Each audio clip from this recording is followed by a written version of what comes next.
What are those colored poles outside barbershops?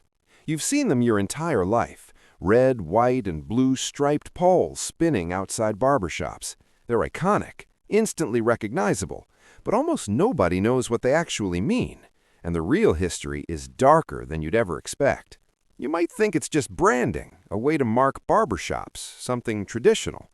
But these poles tell a story that goes back hundreds of years, and it involves blood. A lot of blood. Barbers didn't just cut hair, they performed surgery.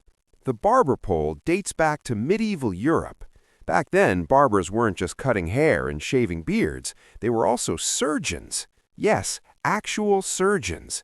This wasn't two separate professions, it was the same person, barber-surgeons. They performed bloodletting, tooth extractions, amputations, and even battlefield surgery. Bloodletting was a common medical practice. Doctors believed that draining blood from patients would cure illness and balance the body's humors. Barbers did this procedure constantly. Here's where the pole comes in. The red stripe represents blood. The white stripe represents bandages. Some poles also have blue, which represents veins. The pole itself represents the stick patients would grip during bloodletting to make their veins bulge. After the procedure, barbers would wash the bloody bandages and hang them outside to dry. They'd wrap around the pole in the wind, creating the spiral pattern. That image became so associated with barber-surgeons that they turned it into a permanent symbol, a pole with red and white stripes spinning outside the shop. It told people, "We do medical procedures here." This lasted for centuries. In 1540, the barber-surgeons in England even formed an official guild, the Company of Barber-Surgeons. King Henry VIII granted them a charter. They had legal authority to perform surgeries.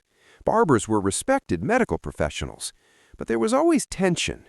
Surgeons who trained in universities didn't want to be associated with barbers. They saw themselves as more educated, more skilled.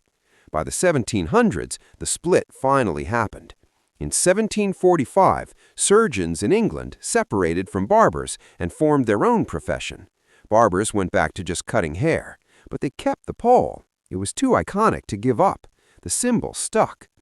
In America, barber poles became even more widespread in the 1800s. Every barbershop had one. They were required by law in some cities as a business identifier. The spinning mechanism was added in the late 1800s when electric motors became common. It made the pole more eye-catching, more visible from a distance. And the tradition never stopped.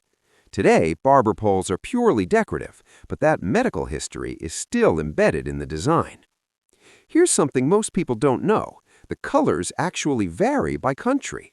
In America, barber poles are red, white, and blue. The blue was added as a patriotic nod to the American flag. But in Europe and other parts of the world, traditional poles are just red and white, no blue. That's the original color scheme from medieval times. There's also a darker side to the history. Some barber-surgeons were essentially butchers. They had no formal training, no anesthesia, no sterilization. Patients often died from infections or blood loss. The mortality rate for basic surgeries was insanely high. And barbers did it all in the same shop where they cut hair, the same tools, the same space. Imagine getting a shave and watching someone get their tooth pulled in the next chair. That was normal.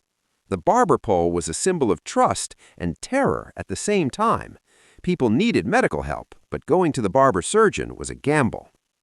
So next time you see a barber pole spinning outside a shop, remember what it actually represents: blood-soaked bandages drying in the wind, a time when your barber might also amputate your leg. It's one of the strangest symbols we still use today without thinking twice about it, a relic from an era when haircuts and surgery happened in the same chair.